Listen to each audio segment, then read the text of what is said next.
DJ, just can you kind of describe how you feel right now about the season? Tired. I have to take more time to reflect, but I mean, we competed, gave ourselves a chance. It was an interesting season. We went through a lot of injuries, a lot of different obstacles that we faced. Signing Hall of Famer Melo. We have the coronavirus hit. There's so many things going on in the world with social injustice, protesting, all those things. We have some games postponed. Come back, some more injuries.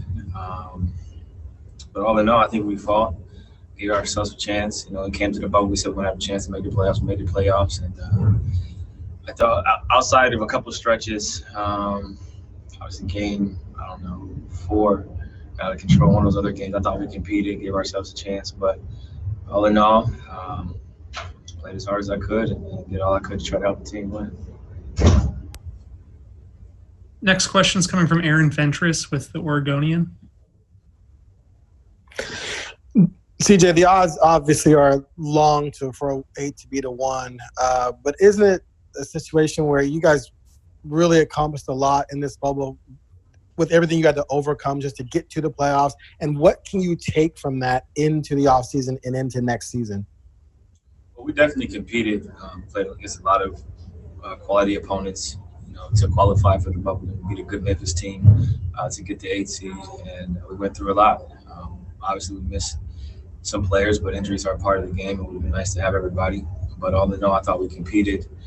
We showed signs of life and signs of the elite team at times. We would also show signs that we need to continue to get better collectively as a unit. I think we will. But going forward, it would be nice to let my back rest and go home and get ready for whenever next season starts. Next question is coming from Davide Cenelato with La Gazzetta dello Sport in Italy. Hey, CJ, you mentioned you're back. How tough it was for you to play these last few games, considering your injury?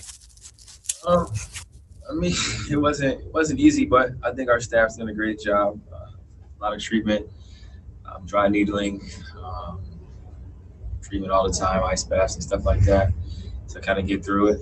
But no excuses. I competed. I did my best to prepare, go out there and hoop, and now I'm looking forward to giving my body some time to recover. Next question is coming from Dwight James with NBC Sports Northwest. CJ, you haven't talked about the back. Can you give us the prognosis? Might it require surgery? Is it just a matter of rest? Or what do you need to do moving forward? And do you expect to be 100% by whenever training camp decides to happen? And no surgery will be necessary, thank the good Lord. I'll rest for about 8 weeks. Movement, limited stuff to kind of let my bone completely heal since it is fractured. So 6 to 8 weeks of rest, and then I'll be able to resume my normal activities. Next question is coming from Casey Holdall with Trailblazers.com. CJ, could you talk about the performance of Carmelo both tonight and in the bubble, and what do you think is next for him? Are you expecting Carmelo to be next to you start next season? I thought he was fantastic. He showed a lot of different things down here. He competed defensively, taking the challenge of guard and arguably the best player in the world. He got to his sweet spots. He showed the mid-range. He made three-pointers, and he rebounded the ball as well. So we're thankful to have had him, and hopefully he can come back next year. But once again, that's above my pay grade. So if it was up to me, I'd love to play with him for the rest of his career. But I guess that's to be determined. Next question is coming from Aaron Fentress with the Oregonian. CJ, what did you think of the Cliff Robertson headband tribute? How much did you know about his career in Portland, and how did that come about, that tribute? Yeah, first of all, condolences to his family. Extremely impactful player and person from all the stories I've heard. I didn't have the chance to know him personally, but being a fan of the NBA, I've watched, and to have an 18-year career to do some of the things that he accomplished.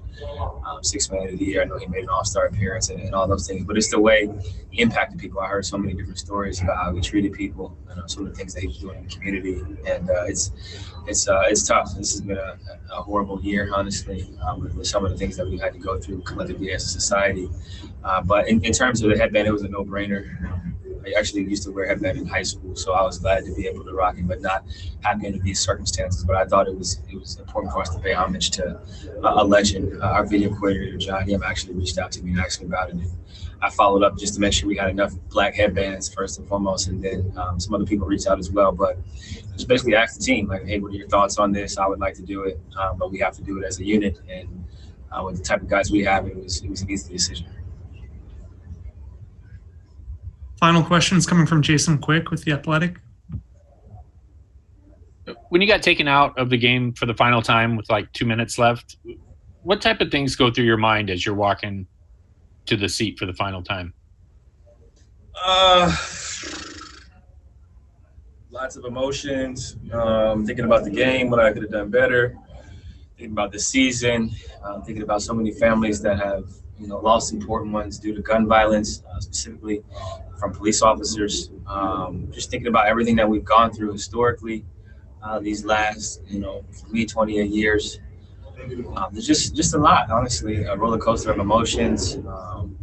Thinking about the game of basketball, thinking about my family, thinking about my fiance, my dog, all those things. I think as an NBA player, you work extremely hard on your craft, your profession. You dedicate a lot of time, you sacrifice a lot of time. And when it comes to an end, you make sure you leave it all out there, but at the same time, you try to take advantage of your time.